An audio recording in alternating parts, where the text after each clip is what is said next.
Hoje o programa Diálogo Sem Fronteira tem a satisfação de receber o professor Dr. Luiz Estevam Fernandes. Seja bem-vindo. Muito obrigado pelo convite.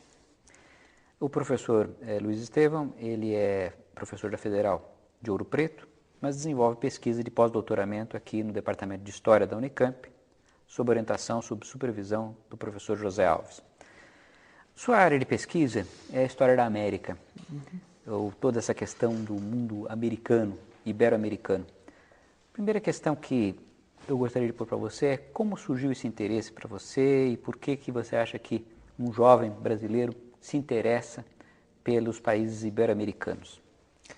Bom, acho que há várias possibilidades de resposta, né? A pergunta é muito interessante nesse sentido. Para mim, o tema surge como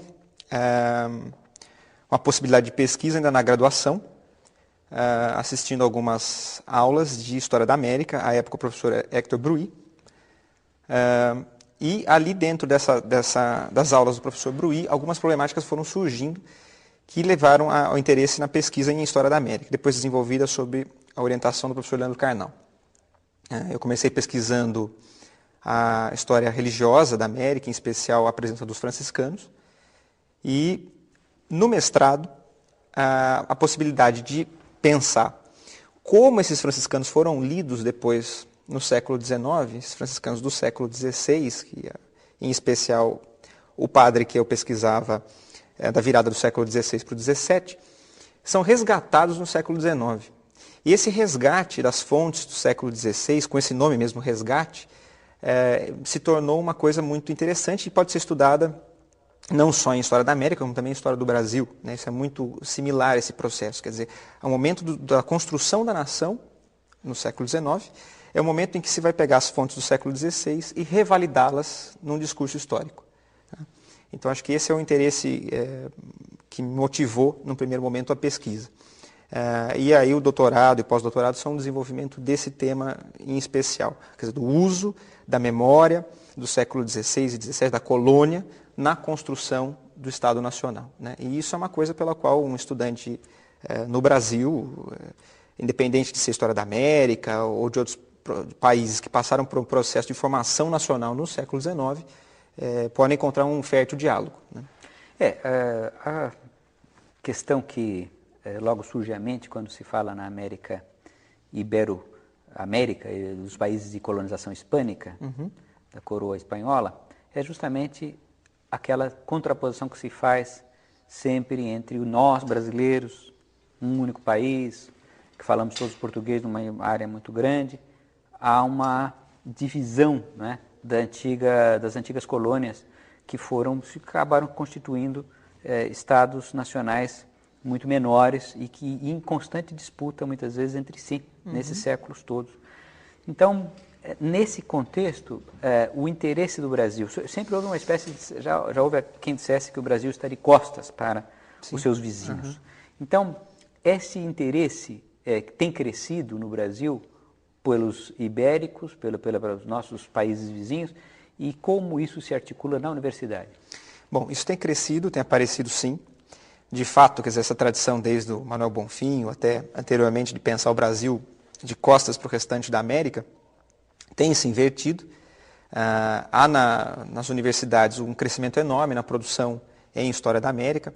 Aqui na Unicamp, em especial, há um grupo de estudos de História da América, que é capitaneado, liderado pelo professor José Alves, pelo professor Leandro Carnal e também por mim, que tem desenvolvido pesquisas, tanto na graduação quanto na pós, com uma inter-relação, por exemplo, com o IEL, com a professora Gabriela Pellegrino Soares da USP. Então, quer dizer, há centros de pesquisa que estão se articulando. Projetos temáticos da FAPESP também têm surgido nessa área, e em especial a criação da ANPLAC, da Associação Nacional de Pesquisadores de Latinoamérica e Caribe, que a partir de 4 anos atrás também passa a incluir os estudos dos Estados Unidos dentro do seu cabedal de investigação, cria um espaço de institucionalização desses saberes, né? dessa produção em História da América Ibero-Americana e também de História dos Estados Unidos, né? Então, e esta criação dessa associação congrega pessoas de diferentes formações, além de História, pessoas de outras áreas? Não, num primeiro momento é de historiadores, né? Algo similar a ANPU, por exemplo, mas especial. Que é a Associação de Nacional de Professores Universitários de História. Né? Mas esse é de História da Latinoamérica e Caribe. Por outro lado, a partir do momento em que ela é criada, a possibilidade de diálogos com outras áreas vai surgindo. Então, naturalmente, os diálogos com outras áreas que não só da história vão acontecendo. E tem acontecido, né, a participação de pessoas tanto do Brasil quanto de fora nos encontros da associação tem trazido sempre o diálogo com literatura, com outras áreas do conhecimento. Né? Há uma tradição que já tem algum tempo, mas que está se fortalecendo nessa área do continente americano, de estudo de redes de cooperação entre os intelectuais, seja dos países ibéricos, seja do Brasil com os restantes desses outros países. Alguns intelectuais, em diferentes momentos, apesar de estarmos, como dissemos antes, de costas para a Iberoamérica, também houve sempre contatos. Como é que surge esse interesse por as redes de cooperação e quais são as possibilidades de pesquisa nessa área?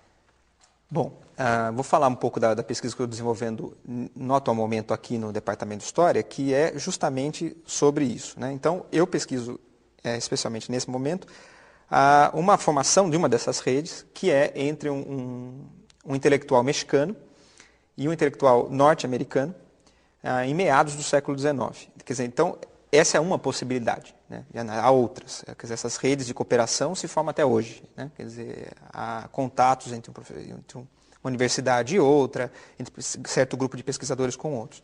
No século XIX, em meados do século, é preciso lembrar que não há formação profissional ainda de historiadores. Então, quer dizer, talvez nem muitos dessas pessoas que escreviam história se diziam historiadores. Né? Eles são literários, aparecem como bibliófilos, né? Mas poucos se denominam historiadores mesmo. Então, nesse caso, são dois intelectuais antes da formação das academias, né? Das academias científicas nesse sentido. Então, num período chamado de amador na ciência, onde essas trocas se tornam necessárias. Né? Quer dizer, eles são pessoas muito abastadas, o Icas Balseta, no México, o intelectual conservador, católico, muito jovem quando começa a travar esse diálogo com um norte-americano, de Boston, que já eram de muito renome na América,